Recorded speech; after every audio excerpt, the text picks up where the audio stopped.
Welcome to our channel. Today we how to reset Facebook password tested method step by step clearly. To reset your Facebook password, start by opening the Facebook app or website on your device. On the login screen, click or tap on Forgotten Password. Enter the email address or phone number associated with your Facebook account. Click or tap on Search to locate your account. Choose the method you prefer to receive your password reset code, either via email or SMS. If you select email, check your inbox for a message from Facebook. If you choose SMS, wait for the text message containing the code.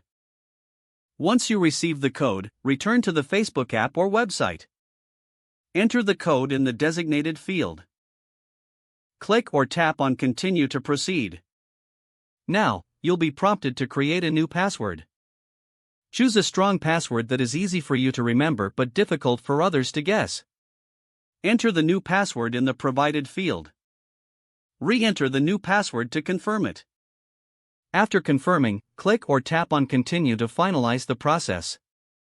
Your Facebook password has now been reset successfully. You can now log into your account using your new password. If the page does not load, refresh the browser or try again in a private or incognito window. Make sure you are using the correct email address, then retype it carefully to avoid small typos.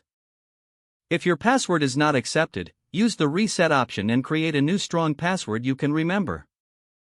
Check your spam folder for verification or security emails, then complete any requested confirmation steps.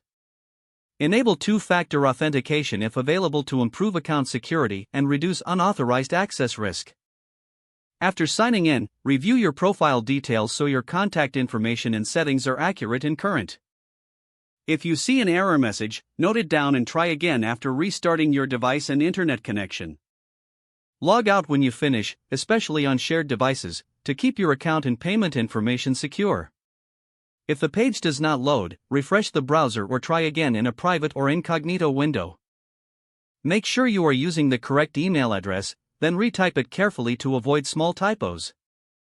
If your password is not accepted, use the reset option and create a new strong password you can remember. Check your spam folder for verification or security emails, then complete any requested confirmation steps. Don't forget to like this video and subscribe to our channel for more step-by-step tech guides.